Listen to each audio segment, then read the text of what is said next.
सर्वप्रथम तुम्हा सर्व मीडियाचं अभिनंदन की एवढा जागरूक मीडिया असल्यामुळे आजकाल जी तक्रार असते कायद्यानुसार त्याला न्याय मिळतो।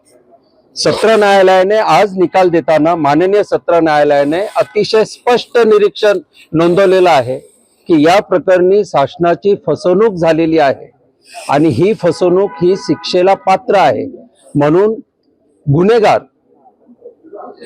श्री माणिक कोकाटे यांना अटक व्हावी, नियमानुसार अटक व्हावी व त्यांना दंड व्हावा असा स्पष्ट निकाल आलेला आहे।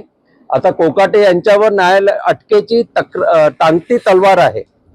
त्यांना अटक व्हावी, त्यांना जामीन मिळू नये यासाठी आवश्यक ती सर्व प्रक्रिया माननीय उच्च न्यायालय व माननीय सर्वोच्च न्यायालय या स्तरावर आम्ही सुरू केलेली आहे।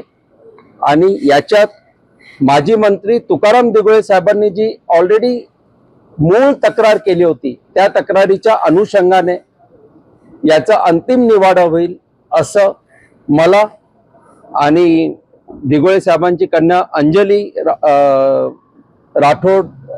दिघोळे राठोड यांना आम्हाला दोघांना पूर्ण विश्वास आहे।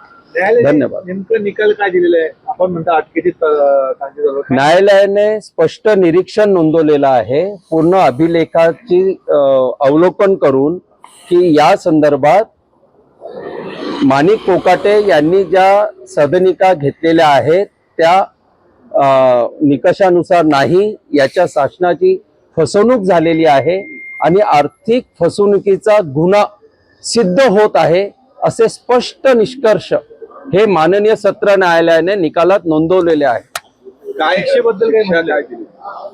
याच्यात 7 वर्षांपेक्षा जास्त शिक्षा असल्याने सत्र न्यायालयाने यांना दंडही ठोठावलेला आहे आणि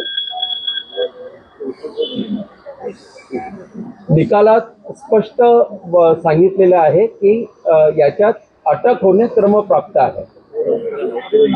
अटक टाळण्यासाठी माणिक कोकाटे हे जामिनासाठी अर्ज करू शकतात, परंतु सदर जामिनाला आम्ही रीतसर विरोध करत आहोत।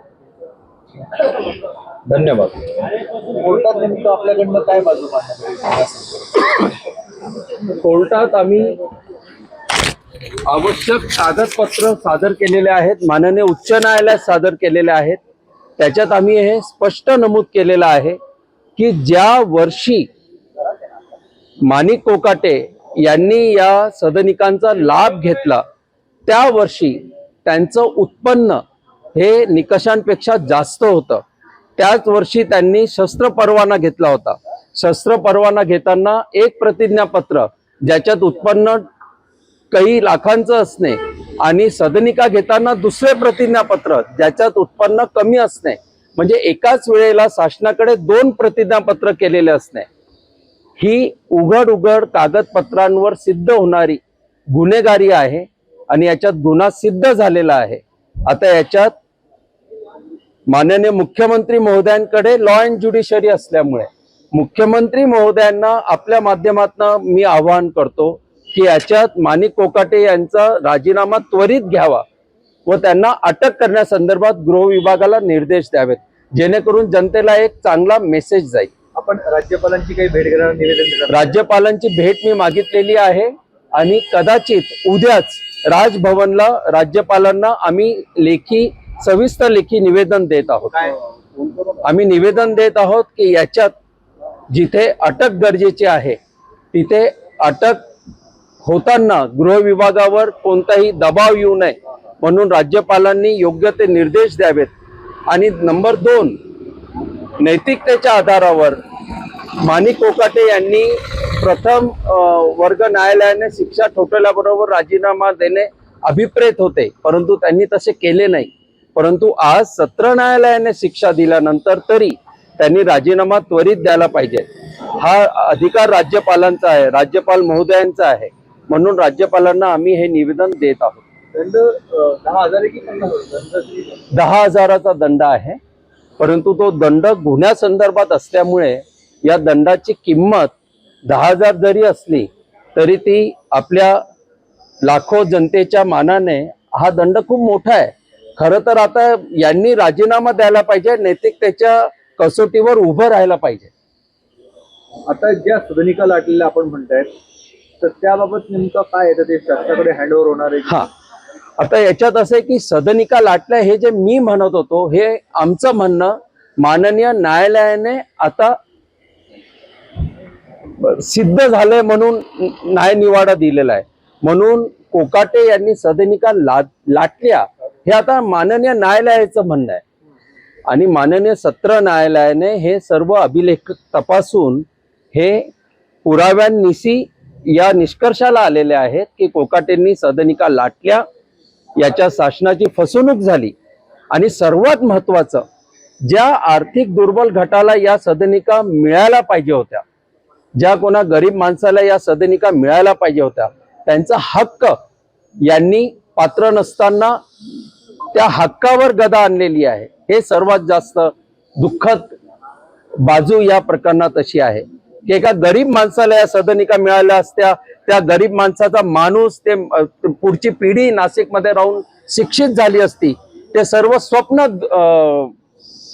नाही, पण आजच्या निकालामध्ये या संदर्भात काही निर्देश दिलेत का की शासनाने ताबडतोब त्या परत घ्याव्या? नाही. या निकालाचा अर्थ असा आहे की आता संबंधित जे विभाग आहेत, जिल्हाधिकारी कार्यालय आहे, त्यांनी त्वरित या सदनिका ताब्यात घेण्यासंदर्भात कारवाई करणे आवश्यक आहे.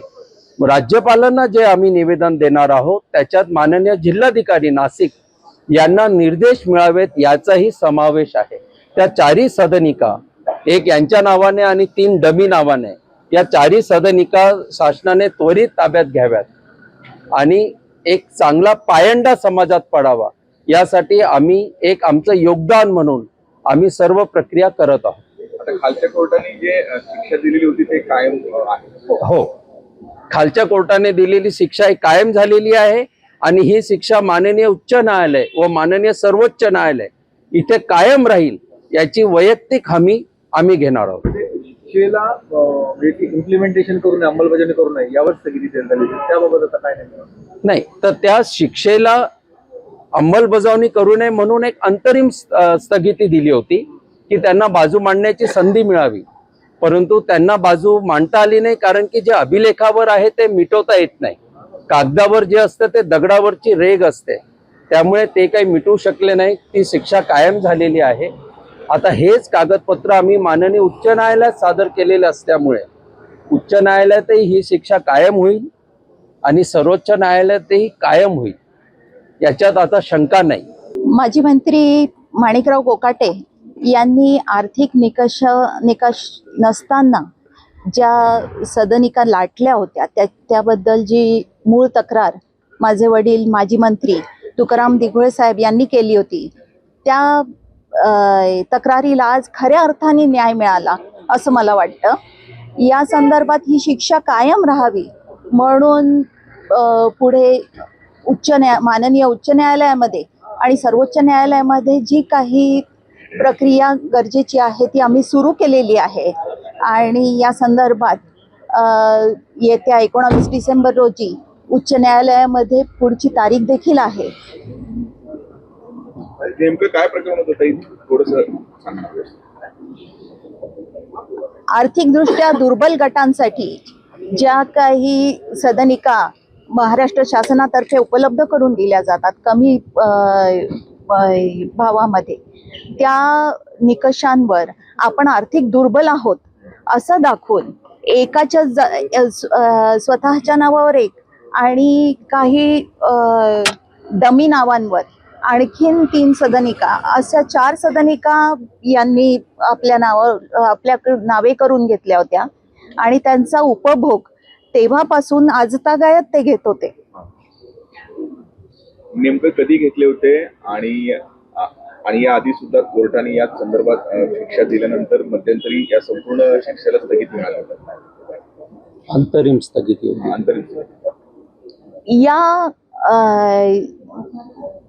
प्रकरणाबाबतीत जेव्हा कनिष्ठ न्यायालयाने मंत्री महोदयांच्या विरोधात शिक्षा दिली गेली होती, त्या प्रकरणाला नंतर सत्र न्यायालयामध्ये त्यांनी आव्हान दिलं होतं. त्यामध्ये फक्त या सत्र न्यायालयाचा निकाल लागेपर्यंत त्याला अंतरिम स्थगिती देण्यात आली होती आणि आता निकाल लागलेला असल्यामुळे शिक्षा कायम आहे. मेन म्हणजे याच्यात कसं आहे की नैतिकतेच्या मुद्द्यावरच राजीनामा द्यायला पाहिजे.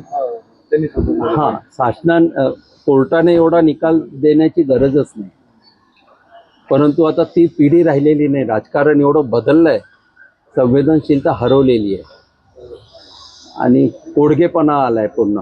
तुम्ही सीएम साहेबांची भेट घेणार? हो, सीएम साहेबांची मी भेट घेणार, राज्यपाल महामहिम राज्यपालांची भेट घेणार आणि उच्च न्यायालयात तर आम्ही आहोतच. आणि याच्यात तर मी म्हणजे अजितदादांनाही आव्हान करतो की त्यांनी असे मंत्री का ठेवावे आपल्या पक्षात ज्यांची एवढी गुन्हेगारी स्वरूप आहे. नाही ठेवायला पाहिजे, जनतेने नाकारायला पाहिजे खरं तर.